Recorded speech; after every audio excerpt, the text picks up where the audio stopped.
We are live. Hey, everybody. Welcome to Hacks Chats Interviews. I'm your host, Art T. Bear. I have been working in the comics field for over 35 years for companies like Marvel, DC, Image on characters like Spider-Man, Ultimate Spider-Man, X-Men, Superman, Batman, you name it. I probably have worked on it at some point in my career. So without further ado, let me introduce Taylor Grosso.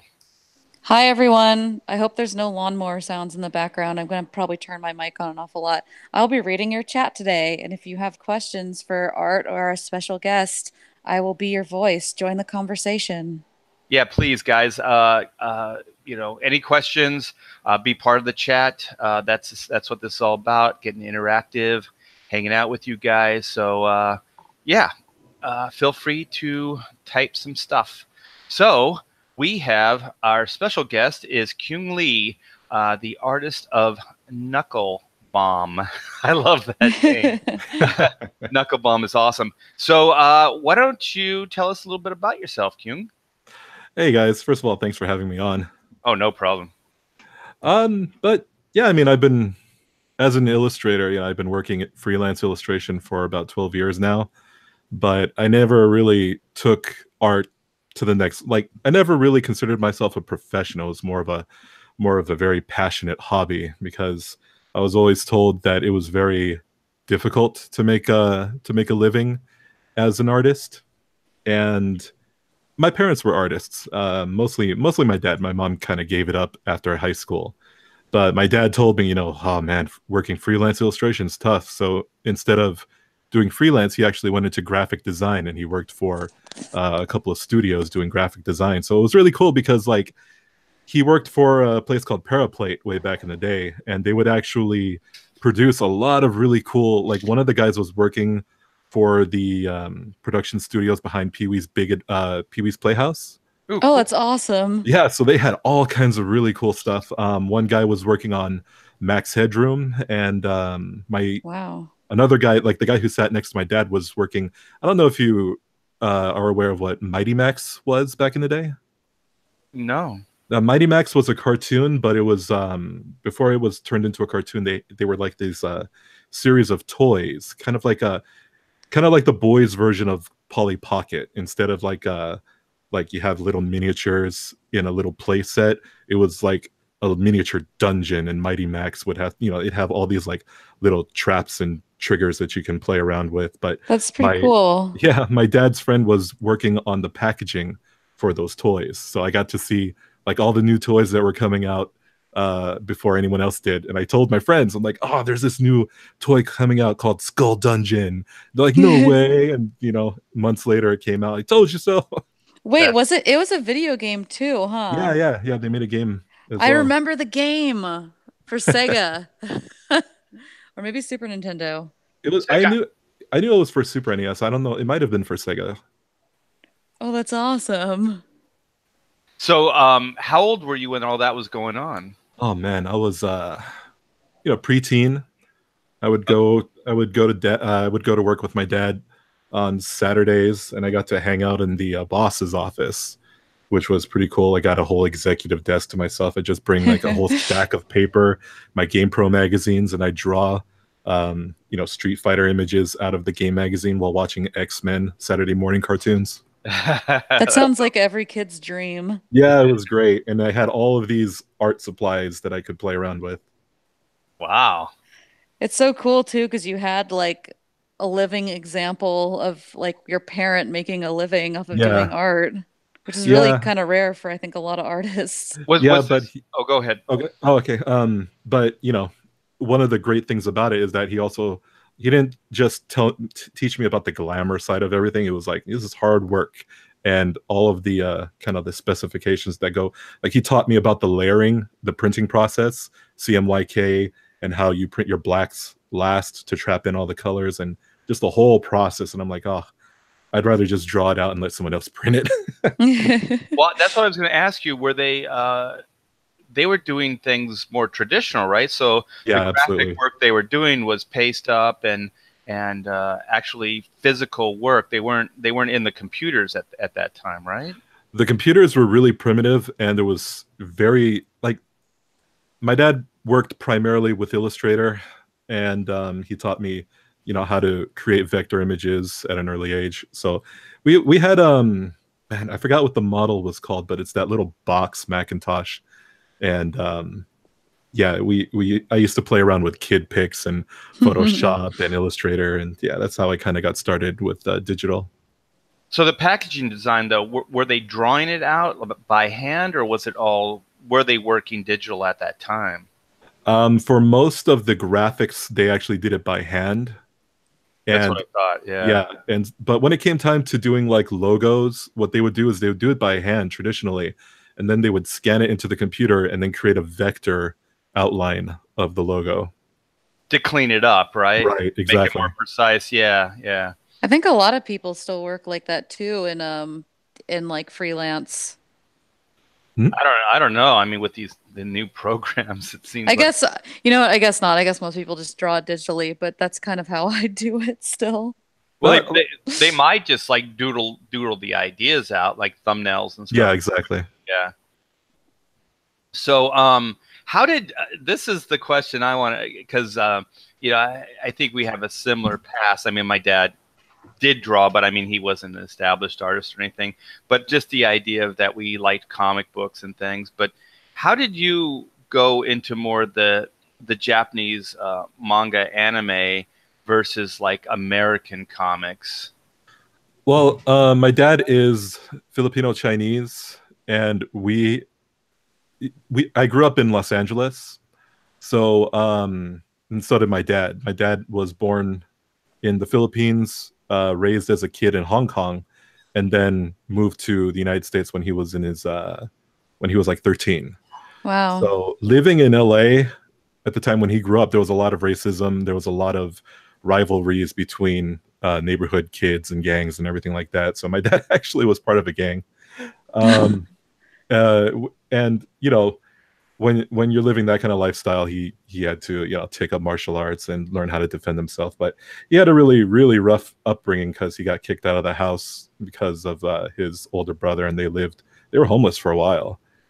But I'm sorry, what was the question? How did you go more towards the like Japanese Oh, gotcha. style So versus like like Marvel DC kind of thing? right. So my dad, back then you had to stick around with like a lot of kids who were, Asians primarily, because my dad was Asian and he wasn't about to start hanging out with, the other kids because, back then racism was pretty bad. And so a lot of the people who I grew up with who just I called them uncle because of honorifics, not because they're blood relatives, but like my uncle Kendall, Johnny, and everyone else, they're all Asian, and so a lot of them were into they were all into comic books, and they were all into all sorts of different types of comic books, and so I gained some exposure from like some of them had Eclipse comics, and Eclipse comics brought over some of the Japan influenced, or actually I think they just brought over some. Yeah, I think they were reprinting some of that stuff. Yeah, and so I got some of those. I can't remember which titles. I think Robotech might have been one of them, but I don't know if that was done by Eclipse. So is this late 80s? When is this? Late 80s, very early 90s. So this is when the Japanese influence started coming into American comics around that time, because I was looking at that stuff too, working with Jim Lee and Will Spataccio. Didn't Todd McFarlane buy that? Excuse me. Oh, so, I'm sorry. Okay. Yeah. Sorry. And we were bringing those ideas and things into our style as well. So yeah, so that's about the time then the big, I guess, Japanese boom started coming in. So you were young enough to totally be influenced by that stuff. Oh yeah, absolutely. And also, like even my mom, when she was growing up, she loved Kimba the White Lion, and that, I would later find out it was also considered anime. Very early. I love that show too as a kid. Speed Racer. Hell yeah. Speed Racer. What were you saying, Taylor?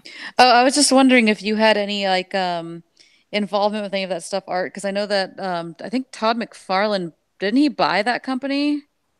Eclipse? Yeah, I thought he bought it at some point. I don't know. They might have been defunct before Todd even got his money, because we're talking about like, I guess mid late 80s probably. Yeah, so Hmm. I think Todd was still kind of in the trenches, building his empire. I don't know, because I don't know. I mean, Kyung, when did Eclipse go out of business? Do you know? No, I have no idea. There was Eclipse, and then there was also another company, another imprint called Jademan Comics, which I don't know if they're still around, but Jademan was actually more of an influence on me than Eclipse was at the time because, um, by the time I was born and that I had a awareness of comics, my dad had already accumulated like an entire. We lived in LA and we actually had a back house, and the back house was magical. Like I wasn't able to go in there very often, but when I did, I would walk in and it's like shelves just full of comics. It was like walking into a comic shop. So your And dad was a comic book person then? oh yeah, absolutely. He's the one that Oh, got me cool. started. And so Jademan comics were Hong Kong comics, and they had they all looked very similar. They all had the same art style. It was very fluid inks with colored with watercolor, Ooh.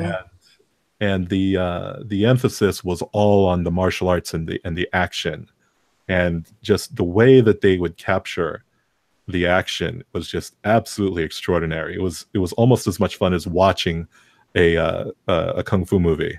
So were those all in Japanese? Could you read the language No, or? those were all in English. Oh, okay. So they were adapted. Hmm. Okay.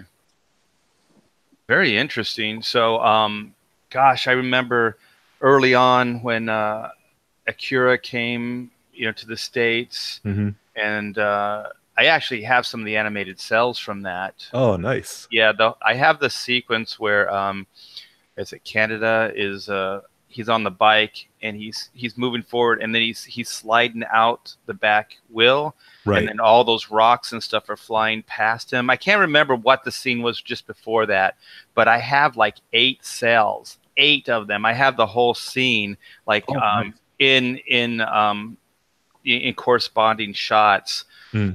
And I have the pencils and the backgrounds as well, because the bike and the character are on one cell, the rocks and the debris are on another cell, and then Mm. I have the actual pencil drawings too that they use to scan in, for the actual cell. Right. So I have one of them on my wall in the studio. It's got the pencils and it's got the actual animated cell that they filmed from. So I was big time into that. That movie changed my life, and then I think Marvel's Eclipse adapted those. Well, they didn't adapt. I guess it was English, so they translated it, and they had Steve Oliff do some of the first computer coloring over.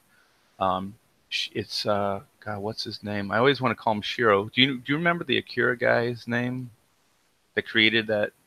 Who was that? Do you remember, Taylor? I'm looking it up right now. Let me see. I also thought the Todd McFarlane thing. Apparently, he just bought the properties after it was defunct. Mm. Oh, okay. Well, that was a good call. Yeah, so there was that, and then later I liked all the Shiro stuff, the Ghost Shell, Oh, and Masamune Shiro. yeah, yeah, and Appleseed. Oh yeah, Appleseed. Yeah, and then I don't remember the artist's name now, but they're adapting his books into the movie, the Battle Angel Alita. I thought that Oh stuff was really yeah, good. yeah. Yeah, I thought the art on that was pretty exceptional. I got the manga creator of Akira is Katsuhiro Otomo. There you go. Thank you. Yeah, so what were the big influences on you then, since I named mine? Um, well, very early on, like the biggest influences were I didn't know it at the time, but it was Mark Silvestri. Wait a And minute. You don't draw anything like Mark yeah, Silvestri. I know. But I really liked Mark Silvestri's work. But the big one was Jim Lee. Like anytime I saw X-Men #1 was my very first was the very first comic that I bought with my own money. And so it was a very, very special issue to me. And must have drawn every panel in that book, like attempted to draw at least once. But yeah, X-Men was the biggest influence on me growing up at the time, because I actually got my start in comics through trading cards. My dad came home one day with like 3 boxes of Marvel Universe Series 3. And we just spent the whole afternoon opening packs, and he bought a bunch of the 9 pocket sheets where you put the cards in the sheets and you put it in a notebook, and we just checked off all the cards off the list. We had all the holographics and everything, and it was like the greatest thing ever. So I'm like, are there more? Wait a minute, what were the holographics? Because I'm trying to think if I did X-Men Series 2 or 3. Do you remember what the holographic cards were in that set? Yeah, I actually have all of them. I have all of them now. Series 1, 2, and 3. But what were the holographs in 2 and 3? Do you remember what characters? In 3, there was Wolverine, Hulk, Ghost Rider, Venom, and Thing. Okay, it must have been 2 then, because I did 2. Oh, are you talking about just the Marvel stuff or just X-Men stuff? The Marvel ones. The X-Men ones are the ones I found out about later. Oh, okay. Yeah, because I worked on the X-Men ones. So yeah, when you said I have all those too. Because when you said holographs, I was like, because I think I did all of them in X-Men 2. Oh, so then I have. Yeah. Okay. Cool. Yeah, I did Cable, Magneto. Guess I'm trying to think of the other characters. There were two other characters. Maybe Storm. I can't remember the other one. Maybe Rogue. Yeah, that were in that set. So yeah, there was the original Jim Lee one that he did all of them, and then there was Series 2, and that's the one that I worked on. And then there was a 9 panel, there was 9 cards, I think, and they all kind of connected into one big image. Yeah, I did that one as well. Yeah, the Danger Room one, the Danger Room series, I think. Yeah, that was pretty cool stuff. So then you got to draw part of the set, or is that how I thought you said you drew some of those, no? Oh no, I would just copy it, Oh, okay. as a kid. But yeah, I actually got my start with trading cards, and my dad and I opened up the packs, archived them, and then I'm just like reading the cards and learning about the superheroes that way, and measuring the strengths and the fighting potential and everything of the characters, and figuring out which comics that I wanted to get based off of the trading cards. I thought you said you got your start drawing them. I'm sorry, I totally missed it. I got X-Men #1, and then I started, I would open it up and I would draw out of the book. Yeah. Yeah, I get it now. That's awesome. Do they still put out trading cards like that now? They do. Not quite the same. It's I forgot what year it was, but one year just like comics, the trading cards just went absolutely defunct. And when it happened, actually, Marvel Fleer Ultra was coming out with a new set. I forgot what year it was. It might have been like 95. But as a result, they printed like very few of those cards, and those cards, like the whole set, is worth like thousands. Wow. Yeah. Because I think what they said was that the speculators, like card speculators, like collectors, came in, and that's when that 90s boom happened. So maybe as that was going away, the cards, stopped selling as well, So maybe that was the whole thing, that the card collectors were leaving. Yeah. The whole thing here. So okay, so you're drawing cards. Are you still in high school? What age are you at this point? Oh, elementary school. Oh my gosh. So you started young. You got the bug early. Yeah. So when did you start thinking that maybe you could pursue this for a living? Well, I mean, when I was a kid, obviously, it's like, whoa, you could draw comics and get paid to draw, and that was the dream. But then my dad kind of shot it down, like, oh, you got to work really, really hard, and you don't get paid, too well, and stuff like. This was before the image boom happened, and he's just kind of trying to. He doesn't want me to get my hopes up, essentially, but he's at that point, he's telling me, if you want to. Well, actually, I take that back. It wasn't until I was in middle school where he really tried kind of guiding me with my art. But when I was a kid, I was just free to, doodle and do whatever I wanted. He would supplement my hobby with, weekend visits to Golden Apple, and I'd buy comics over there. And yeah, it wasn't until middle school when I decided, and at that point, I had already started getting heavily into manga, that I wanted to try becoming a manga artist. Very interesting. So you're in middle school. You're picking up a lot of the manga. What were some of the biggest influences at that time, as far as like artists and books? At the time, I was still collecting domestic comics. So Gen 13 was actually one that I absolutely loved. So Jim Lee, Scott Campbell, Cyberforce. So there's the Silvestri influence right there. And it was funny because when I started reading Cyberforce, I'm like, wow, why haven't I heard of this guy before?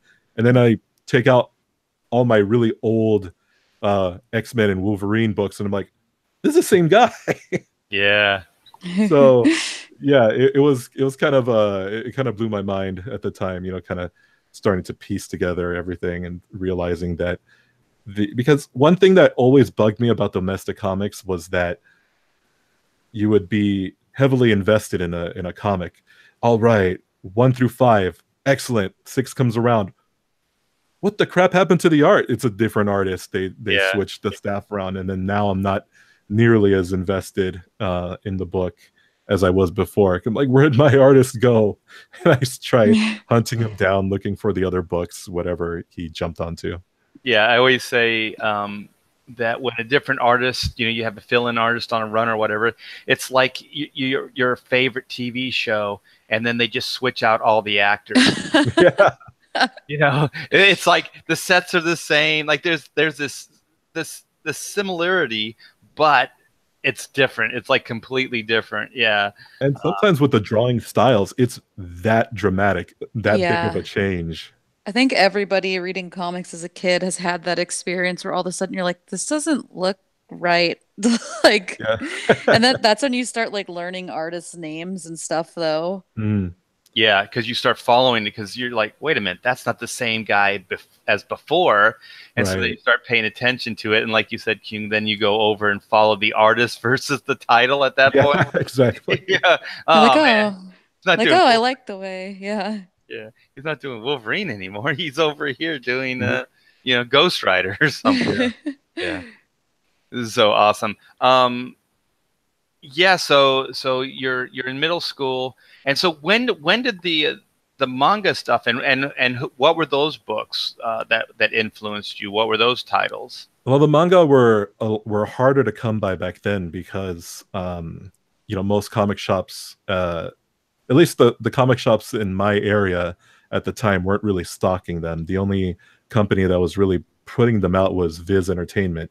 But Ranma One Half was one that I managed to get a hold of. Street Fighter, there were a lot of different Street Fighter comics that were coming out. Another big one of the more influential ones actually on me when I was younger, and it was one of the first anime that I was exposed to, was Oh My Goddess by I remember that. Yeah, Kosuke Fujishima. And he is like his he's, I don't want to say slept on, but he does designs for video games, and he has a very, very well, first of all, he's absolutely incredible when it comes to drawing mechanical elements like motorcycles, cars. I think he's a bit of a what's it called? Those people who are enthusiasts with automobiles and motorcycles. He's a bit of a Motorhead. Yeah, like a motorhead. I was thinking tech junkie, but gearhead. Gearhead. Yeah, I think that's the term I was looking for. But he like draws all of these amazing mechanical robots and vehicles, and his people also look really good too as well. And he does costume designs. The designs that he would produced for the goddesses is just it caught my eye, and I really enjoyed the story. It was a very, very lighthearted comedy, romantic series. It was a lot of fun. So I remember one of the big influences now that I'm thinking about it when the manga stuff came was Lone Wolf and Cub. Ah, yeah. And I remember that influenced Frank Miller so much. I think it was his big inspiration for Ronin, the DC series he did. So was Lone Wolf and Cub ever big in your? No, not so much. Like, I saw it, it didn't really appeal to me, but the one that did appeal to me greatly was Blade of the Immortal. Oh my Ooh. gosh, yes. Yeah, that's cool. Hiroki Samura's Blade of the Immortal. That was incredible. And it gave me hope, because at the time I absolutely hated inking. I was scared to death to ink. And when I saw Samura's works, and I'm like, is he doing pencil? Is he doing pencil? Oh, there's hope. You know? Yeah, it's kind of an interesting style, like all its own. Like even among manga, it looks very different. Yeah, very much so. So it's all pencil, the whole book? I don't think so, actually. I'm He pretty starts sure. using brush, I think, at some point. Yeah. Yeah, because I always thought it was inked. So what the earlier stuff was penciled? Is that? I just remember when I was reading it when I was younger, there were some gradients that I was looking at. I was like, there's no way he could have inked that. That has to be pencil. So it might have been tone work. I'd have to actually. I haven't seen the books in almost a decade. Actually, I really should go and refresh my knowledge of that book. Yeah, in the early stuff, I know what you're talking about. There's definitely like it's straight up graphite. Like it looks like he Mm. literally scribbled with a Right, pencil right. on That's what I stuff. remember. Wow, that's cool. I like the reason I like pencil work is it's very kinetic, and one of the reasons I do like the Japanese comic books so much is that the stuff is very kinetic. It's there's a lot of movement, and things aren't always so rigid and solid. Like American comics are really really solid. So when Hmm. when the movement happens, there's some action lines, but it's not really like the Japanese stuff because the Japanese stuff the whole arm will be blurred. You know, like if he's Right. punching or kicking or stuff like that. I mean, it's very expressive, and the action lines become part of the structure of the figure, and that has influenced. There's a lot of people I've worked with in the past, and I do it sometimes as well, where you incorporate those ideas into, your drawing, the American comics side of things. So I really like that, but like even the American comics, though it's still very rigid, it's very structured, but they're able to do it. It's way more kinetic. It looks more like I guess it's just less structured. It's more organic looking. So that stuff moves a little bit better, I think, in some ways than the American comics do. Mm-hmm. But then again, it really just depends on the who's illustrating and who's coming up with the composition of the piece and everything like that. Oh yeah, well I'm not talking about like I don't look at bad art. I try to stay away from that stuff. So I'm only talking about like the masters, like the Battle Angel Alita stuff. That stuff to me, it's the best inked comic, like Japanese comic I've ever seen. Coming from more of an inker standpoint, that just the hair, it's a solid black, but yet it's very expressive. All the action lines are there, and I think for me that's probably the biggest go between like maybe a traditional Japanese comic and an American, because that stuff's a little bit more, it's more solid. I think the outlines and the structure are more deliberate, a little bit bolder. So it's kind of an interesting hybrid from my take, artistically, to American comics. So it's kind of like it's more, it's like the Shiru stuff and all that. That stuff still, it's like the lines are just kind of marker lines, or they're just kind of thin and they're wispy and they're not really defined quite as much. But but that Battle Angel stuff is it's really tight. It's really defined. I think it's my favorite, just artistic, just art wise. I still like all like Ghost in Shell and what is it? What did I say? Yeah, Ghost in Shell, and Appleseed. Appleseed. Yeah, just I love the designs, and I just love the world that was created there. I think his figure stuff isn't quite, and his faces aren't quite as good, but the tech stuff is, and the backgrounds and all that world that he's created are pretty amazing. So those would probably be my biggest influences. So so now, how old are you? So you're bringing the manga into your work. So you're in high school now. You're working towards becoming professional. So you're cracking down, studying more. Yeah. Okay, let's take it up. Take it up. Okay, so by the time I enter high school, I'm in full blown. I'm going to move to Japan. I'm going to become a mangaka. Mangaka is a manga artist, and at this point, I'm completely obsessed with Japanese culture. Okay. So, and at the time, I'm finding a lot of like-minded individuals, because when I was in elementary school, there were some kids that knew about like well, what was it? Nobody knew about Dragon Ball at the time. I found out about Dragon Ball in 93 is when I was introduced to Dragon Ball. And none of my friends knew about it. And so I'd tell them about it, and it blew their mind. So by the time I get into high school and Dragon Ball is starting to become relevant in our culture, like, this is that cartoon you showed me like years ago, back when we were that whole thing. So but you know, when I was in 6th grade, going back, one girl knew about Sailor Moon, and when she saw, like, I had a card, oh my gosh, what are they called? A Cardass card. It's like this it's like it's smaller than a poker card, but it's just this collectible card that you get out of a machine. And I had a Sailor Moon one, and it was really sparkly, glittery, because it was a foil print. And so I put it on my binder, and the girl sitting next to me in class saw it. You know Sailor Moon? I'm like, yeah. She's like, where'd you get that? And she kind of freaked out, and she asked if I could draw it for her, and I drew it. But yeah, that it wasn't until high school where I found like-minded individuals who actually knew more than I did about anime and manga, and told me where to buy it, you know, what stores to go to buy it, where I could order it, and gain more access to, you know, because it was a lot harder to track down back then.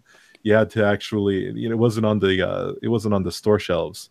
Well, most of the books I have are still in Japanese. Yeah. Most of my books are too, and I actually prefer it that way because it helps me retain. Yeah, I could read hiragana, katakana, not so much kanji anymore, but it helps me, you know, retain the information, because I don't speak it fluently, and I don't get the chance to converse with anybody really. My brother actually lived in Japan for a year, so he knows a lot more than I do. But yeah, I have almost all of my manga are in Japanese, because, you know, they don't alter any of the work when they bring it over and they translate it. Sometimes they have to, you know, they have to alter the artwork and modify it to fit in like the different sound effects, and like, stop messing with it. I'd rather just, and plus it's cheaper to buy it. It is a lot cheaper. Yeah, it is. It's a lot cheaper to just buy the original. Like half the price, if people in the chat don't know. Yeah. Yeah, and you read it in, instead of what it's left to right, it's right. Yeah, to it's left. bound on the right side. Yeah. So it's interesting. So so very cool. Did you ever fulfill your dream of going to Japan and working there? No. I found out, oh my gosh, manga artists have it rough depending on the publication that you're working under. Yeah, producing 20 plus pages per week is pretty demanding. It's a little tough. Yeah. But they have kind of a little bit of an assembly line there too. So there would be guys that would do I mean, depending on the studio, but there'd be guys that do just action lines, or guys that would do backgrounds. Yeah, they have assistants. Yeah, they had a lot of assistants and things like that. So when I was full up and running with Hack Shack Studios, we were putting out sometimes more than an issue a month, but we were doing primarily inks at the time. We weren't doing the complete book. So I know it can be done, but it is very daunting to have that kind of schedule. And also that schedule it's not just 1 month you kill yourself. It's every month. You know what I mean? Like it's Right. a daunting schedule. So I don't know how the Japanese comics are, if they're monthly or what, but here it would be, 12 issues a year. Yeah. Typically the popular, the more common manga are produced weekly in Japan. Wow. Yeah. Okay. So then when you say they were putting out a book a week, then that was start to finish, and then gosh, how would they even schedule that? Because American comics are 3 months in advance. So well, in the case of manga, it's anthology based. So what happens is you take like a publisher, a publisher like Shueisha. They own Shonen Jump. Jump publishes most of the most popular manga that have become an anime, like One Punch Man, Dragon Ball Z, and Shokugeki no Soma, Food Wars, and yeah, they take a lot of these. Basically, what they do is they have a bunch of creators under their banner, and every week each creator pumps out 20+ pages for whatever manga that they're syndicated, serialized to do. And it's a bit of a popularity contest, because at the end of when they ship out the books, each book comes with a little card inside of it, and you vote for which story was your favorite story that week, and whoever's the most popular gets to the front of the book. They get color pages, and whoever's at the bottom of the list gets sent to the back of the book. If you're in the back of the book for too long, you risk the chance of cancellation. So it kind of incentivizes keeping on your toes. But they really have the artists have to really keep in touch with their editors. The editors are the ones that really have the pulse on the on their readers, and kind of guide the creators along and tell them what they need to do with their story in order to not get canceled. I didn't know about that aspect. Yeah, it's pretty rough. Is that why some of the pages I see are in color? Is so that gets bumped up? Because right. Sometimes the entire issues they won't be in color. Sometimes it'll just be like 3 pages. Yeah, like 8 pages or something like that. Yeah. Yeah, that means that the previous week they were really, really popular, and they were given color pages to be put into it's like the anthology. It's like the Sunday Funnies. Yeah, there's actually a magazine called Sunday, Shonen Sunday. Yeah. Oh, that's interesting. So wait. So I'm trying to figure this out. So their publishing schedule would be what? It wouldn't be weekly, you said. So then would it be like? I mean, because like the European books, what they do is their template is they do the entire like story. So then it comes out in form of like a graphic novel or something. So it's not like it's serialized. It's like one story. And then they do that for like 6 months or a year. And then that comes out. And then they work on the next graphic novel. And then they finish that. And then they put that out. Is the Japanese stuff still put out like on like, how American comics is every month? What's their publishing schedule? Theirs is every week. So then it does come out every week. Okay. Yeah, every week, a new book every week. But it's if I understand right, it's the like 20-page increments that come out every week, right? Right. And then they collect it in the like the volumes, full manga book. Okay. Okay. And then that's when the voting begins. No, the voting takes place on the weekly installments. Oh, are you talking about like? Gosh, I'm confused. So every week, you could go to a convenience store, newsstand, and they have this phone book available for less than $5. Okay. It's literally like a phone book, newsprint, and inside are like 8-10 manga series all in one book, and they have the pages that were produced for the week in them. Okay, that's okay. So it's like an anthology that comes out weekly, Right. not those individual Yeah. books. Okay. I used to buy the American version of Shonen Jump like that, kind of regularly when like Toonami was a big thing and Yeah. like that was kind of becoming a big deal here. I don't think do they even make the English version of that I anymore? don't think they make the English version anymore. I haven't seen it. It used to be super cool. It was like pretty affordable in comparison to taking a chance and buying like a $11 manga. Mhm. And those were the digest size, right? They were like the smaller books, right?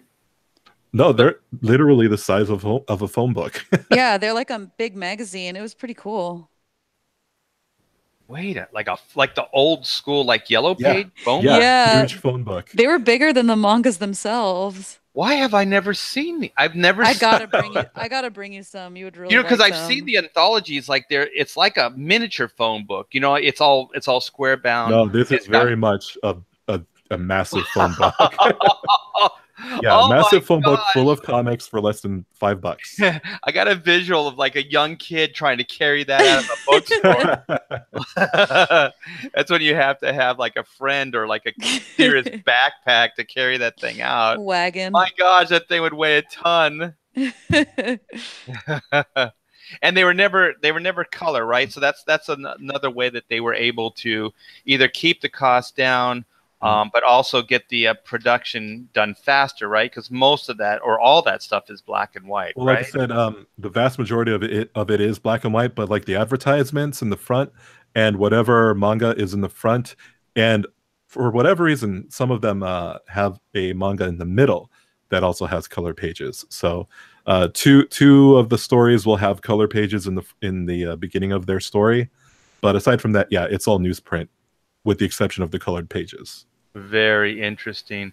Well, I think we were going to try to wrap this up in an hour, so I think we should let you talk about, Knuckle Bomb. yeah, your comic.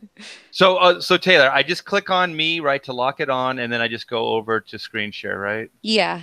Okay, here we go. I just always double check so I don't push the wrong button. Okay, here we go. Let's see. Share. Boom. There it is. Yes. Boom. There it is. Wow, you're heating up the charts. Look at that. 435 backers, $17,925 dollars. How long has this been going, and how long are you going to be up for? That's been going for about 15 days now, and it's only going to be going for it's going to be up for 30 days. But I have decided it is going to go into in demand for anyone who misses out, because some people have messaged me and said that they're not going to make it in time. So this is going to be the first and only print run for this issue. So I want to make sure that those who want to get it are able to get it. But then once it's gone, it's gone. I have a whole. I already went over what I have in mind, but basically the idea is these issues, these saddle stitched floppies, are going to be like the premium collector's item for Battle and Knuckle Bomb. It's going to be how the story progresses. So I'm going to put out each issue has 2 chapters, and the floppy is going to be the like I just said, the premier item. Once the floppy is gone, it's only ever going to have a first print. Once it's gone, that's it. I will have a digital version available after the books have been fulfilled. But what I'm going to do is, once I have enough issues produced, then I'll go ahead and take those, make like a graphic novel, and that will be available on a wider distribution, like on storefronts and everything like that. But the comics themselves are exclusive to Indiegogo. So the only place you guys will be able to get a physical copy of Knuckle Bomb is during this campaign. Right. Until I have like 5 issues, and then I'll put it in a graphic novel and then put it up on Amazon or something. But as far as the individual issues, these are only ever going to be available during the campaigns. So you're halfway through the campaign, and you're doing really well. Your flexible goal was 3,000, so you're 597% funded. That's pretty Wow. amazing. Okay, so there's your overview. It's a lot of backers too. So while I'm scrolling, why don't you tell us a little bit about Battle Maiden Knucklebomb? Well, like I said, I grew up in the 80s and 90s, so I missed those comics back then. I miss the money. Yeah, that too. But Battle Maiden Knuckle Bomb is a throwback to the glory days of 90s comics. And I wanted to mix it in because the difference in style, and like we've covered the various differences in the styles between domestic comics and manga. So I want to take the concepts of the superhero comics from the 80s and the 90s, and I want to take the action and the fluidity of the martial arts battle manga genre and mix them together. And as far as the protagonist, Knucklebomb, I mean, I think back to when I was a kid. If I saw Rogue or Psylocke, Jim Lee's Rogue or Psylocke on the cover of a comic, I didn't care what the comic was. It was bought. Like, it was mine. So Knucklebomb, I wanted her to be representative of the iconic feminine. The a lot of the super heroines that I grew up liking and enjoying. So she's a brawler. She has super strength, super resilience, and she utilizes concussive force to add an explosive effect to her strikes and attacks. Is that only in her knuckles, or is that No, her whole body? She'll learn how to utilize it in different ways, but yeah, primarily at first, like this is a little bit of an experimentation, but that scene right there with the kathum, she's punching the guy and he's flying back. It's half of the reason why is because she's super strong, but another reason why is because she's starting to utilize that explosive energy. It's kind of building up inside of her, and it's just at this point in time, it's just kind of unleashing randomly as she's striking these people. It's pretty cool. I like that. You got all the the kinetic lines and energy going there. That's nice. Yeah, this looks like an authentic manga book. It really does. This is pretty crazy. Like if I didn't know that you were my neighbor here in Southern California, I would think this came right from Japan. This is pretty nuts. Yeah, this can definitely stand with the best of them, I think. So it's 52 pages, is that right? Yeah, it's 52 pages now. So it's actually more of a graphic novel format than a comic book format. Yeah, I guess at this point, I don't know. I always considered like 48, 52 to be kind of thin for a graphic novel, but then again, I never really collected graphic novels when I was young. I always preferred the saddle stitched comics. Is this a manga? Is this a manga sized? No, it's going to be American comic sized. Okay, so you got your stretch goals here. So your first stretch goal is at 10. So did you fulfilled that already, right? Right, that's what brought it up to 52 pages. Okay, and then you have your next one is 20, and that's the trading card. Mm-hmm. Is that going to kind of match everybody's style of the Comicsgate books? No, I have my own design and my own printer.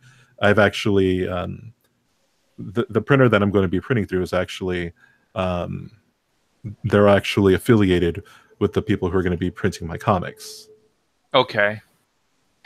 Are you not to put you on the spot, but is that going to be here in Southern California, your printer, or where are you going to get your books printed at? The printer is domestic, but they're not in Southern California, no. So you're still going to do the shipping and all that? Right. Yeah. Yeah, the one thing, Taylor and I did a art book through Kickstarter, and we went with a China Korea I think that's the company. It was called Asia Korea, I believe. Yeah, and it was in Korea, and there was a lot of just time to get the books, and then there was customs, and then there was a point where they were just going to drop it off at like Long Beach port there, and we were going to have to pick them up, and you have to rent a truck and everything. Yeah, it got kind of crazy. So I think this time out, I mean, we got really good prices, and they did an amazing print job. That's beautiful. The book turned out beautifully. But I think my That's good. wife also had to fill out a bunch of forms, just to get the books and stuff. Yeah, it was kind of, it turned into a little bit of a nightmare. It was way more than we bargained for. So I think for Black and White, we're definitely going to go with more of, as close as we can Right. to Mhm. where we're at right now. There's a lot of American publishing companies that are like go-betweens, like Global PSD, and I think Print Ninja. Yeah, Print Ninja is one of them. But so I guess they deal with some of the more headache aspects of getting the books here. I don't know exactly what they do, other than they probably shop around and get the best prices possible. But yeah, I'm kind of in line with you right now to go with something more domestic, just because it's a little bit less of a headache. I want to ask you about, you got these logos on the bottom of your video here. What do those represent? There's 3 in the left corner and then there's 1 on the right corner. So it's just a little bit of the graphic design in me. I actually, when I went to study art, and by study I only took like 2 classes, but I was going for graphic design because that's what my dad did. And he had convinced me that instead of doing illustration, you should do graphic design. And at the time, web design was the big thing. It was like the new frontier. And so I was learning about raw HTML and all of that. So I started doing graphic design, designing logos for companies and stuff like that. So when it comes to when I was designing the cover, I wanted a corner box more than anything. I wanted to have that corner box because the 90s Marvel comics all had that corner box with the characters in them. And so I designed the corner box, and I'm like, okay, so normally there would be the price, the issue number, the date, and everything like that, and then the comics code authenticity logo. And I was like, okay, so this isn't going to be authorized by the comics code, so what can I put in here just to fill in space? So the IG is, you can't really see it because of the resolution, but it's the box with the IG stands for Indiegogo, which John Malin pointed out, should that be IGG? I'm like, yeah, I guess so. But also on the bottom left of the box is LE, so it's an Indiegogo limited edition book. The CG is Comicsgate. I just to say that this is a comic that's backed by Comicsgate and holds the ideals of Comicsgate. That's a great idea. And then your publishing companies on the top there. Yeah, Murokumo Comics is my imprint. Oh, you know what else? I think that's what also helps the illusion that this is like a Japanese comic, or you know what I mean, because it looks legit because it has that little corner box. For sure. That's pretty interesting, because I was thinking, because sometimes you pick up on things subliminally, and they just kind of help you think in a certain direction without even being conscious of it. And I think that corner box is a big selling point. Actually, it makes it look very legit, like it is like a Japanese comic, like it was published by somebody else, I guess, other than yourself.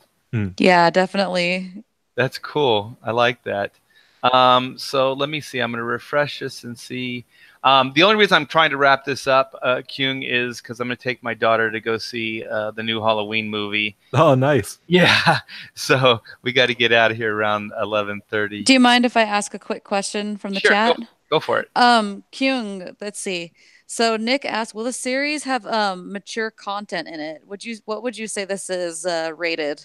The book is going to be for YA readers, young adult.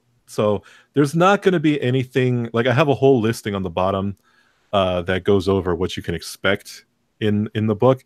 And funny story is, when I wrote up that little that bit of information, like what does this book contain, I wrote it with Edwin Boyette in mind, and I wanted Edwin to read it, and he did the day after the campaign launched, and it was amazing. It was on Comic Channel. That's awesome. Yeah, but the worst offenders are partial nudity. Actually, I think it's partial nudity, like suggestive themes, partial nudity, and Well, I mean, violence and strong language. Do they say shoot and darn a lot? Doggone it! Darn. Yeah. So let me refresh this now. Get the drum roll. I can actually drum. Yeah, you went to 18. Oh, Nice. Thank you. Yeah, that's cool. Oh man, that's awesome. So you know what? I mean, you're half the campaign, and I feel bad that it feels like we just barely kind of uncovered what this is all about and what you're all about. Would you mind maybe coming back on at some point and talking more about Battle Maiden Knucklebomb? Yeah, absolutely. I'd be willing to come back and chat about whatever. Okay, cool. And maybe we'll get you in here. We can like talk face to face since we're That'd so be close. awesome. Yeah. That'd be great. And yeah, I just feel bad that I got to wrap this up. No worries. It's weird because like our Indiegogo wrapped up Sunday, and I just feel like I got to get out and do something. I feel like I've been in this room for too long. It's okay, Art. You deserve to escape. It's been like months, and Art hasn't had a single day off. It's all good. Hey, Keung, would you mind if we kind of do? I'm gonna let Taylor talk for a while and go to the Black and White and just talk about that for a little bit. Sure. Sure. Okay. Cool. All right. All right. So go for it, Taylor. All right, so this is the Black and White campaign. This is me and Art co-wrote this. You can see the beautiful artwork that Art did. That's the brand new cover for Black and White Remastered. We wrapped up this campaign on Sunday, but as you can see, it is in demand. So you guys still have a chance to pick up a book if you so desire. We're going to leave it in demand for a while so that people who are waiting on paydays and stuff can go ahead and get their copy of the book. At this time, all the tiers are open. So if you want to get one of those upper tiers, pick up a ash can, maybe get the variant, or if you want to get the Can You Take a Punch tier, which gives you a cameo in the book, those are all available to you right now. She'll knuckle bomb you. She'll knuckle bomb you for 4 panels of your cameo there. This is our ballistic female, Keung. Oh yeah, I know Whitney. They'd probably be a good team up, actually. But we hit a lot of stretch goals over the past couple days, and some of the things you get are a bookmark, you get a mini print, you get a sticker, you get oh my gosh, a patch calendar and extra pages in the book, and Pamela's going to be signing all of those. And we still have a few stretch goals left. We have a 50K stretch goal. We're probably going to add some more, so keep an eye out for updates on that. And we have the art giveaway, which we will be doing, I think, when In Demand starts to wrap up. So all of you guys are going to be entered into a drawing to get that Reed and Whitney head sketch, which you can see in the 2 videos prior to this one. And Black and White is now 54 pages, a 54-page full-color graphic novel. And me and Art remastered this book from Art's very successful 90s series. And it will also be this first volume is only going to be available through Indiegogo. So if you want to go ahead and get that volume 1, don't miss out while this in demand is open. Yes, I second that. I'm actually really looking forward to getting my copies because I am. Last week I went over and, like I said, I have these books from '94, and so I reread them, and I'm like, oh man, I'm really looking forward to the new version because, that was definitely a product of the '90s. The writing. Yeah, and some of a lot of the fun is going to stay in the remastered, but it's definitely going to have a 21st century feel as well. So it was definitely bringing it, like consciously bringing it into, a contemporary, to have a contemporary feel to it. So I think it's going to be, I'm hoping that at best that it will have kind of a nice hybrid, because I think the 90s comics were a lot more fun. There was some serious issues and serious drama that was happening, but it was always kind of done with more of a fun, feel. That was definitely fun, yeah. Yeah, and so this book's going to have that as well. Contemporary feel, 90s excitement. Yeah. Okay, let's see if we rolled over here. Oh, we're close to 41. Yeah, I think we need, what is that, 100 and whatever, a little over 100, $106. Is that right? Yeah, $106 for 41. So Go ahead. I was just going to say, so if you guys want to get your copy of this book, the link is in the description, and the link to Knuckle Bomb is also in the description if you want to pick up both copies. Yes. So why don't you get us out, Taylor, and we'll wrap this one up. And Keung Lee has been. We asked him if he'll come back. He said yes. Graciously, he said yes. So we will do more Battle Maiden Knuckle Bomb talk. And he's halfway through his campaign at this point, so he's got 16 days left. And this thing is heating up the charts. So get out, get yourself a book. It's 52 pages. So what are you selling what is the book itself selling for? The book itself is 15. Okay, where's that? Oh, It's there a it good is. deal. Yeah, that's a great deal, and it's good. The interiors are black and white, but the cover is color, right? Correct. Okay, cool. All right, let's get out of here, Taylor. All right. Please like this video. It helps boost our views, and boosting our views is important at this time. We can help get more eyes on Knuckle Bomb and Black and White today. Like, subscribe, hit the bell for notifications for more content like this. And at this time, this is not a monetized channel. So if you want to drop us a donation at the donation link, that would be cool. Don't forget to get out there and support Knuckle Bomb while it's in the middle of its campaign, and don't miss out on getting a copy of Black and White, which is also linked in the description. Thank you guys for joining us today. We'll get Keung back on the show ASAP. Yeah, thank you so much for giving us your time, Keung. Oh, thank you for having me. All right, man. Take care. See you guys.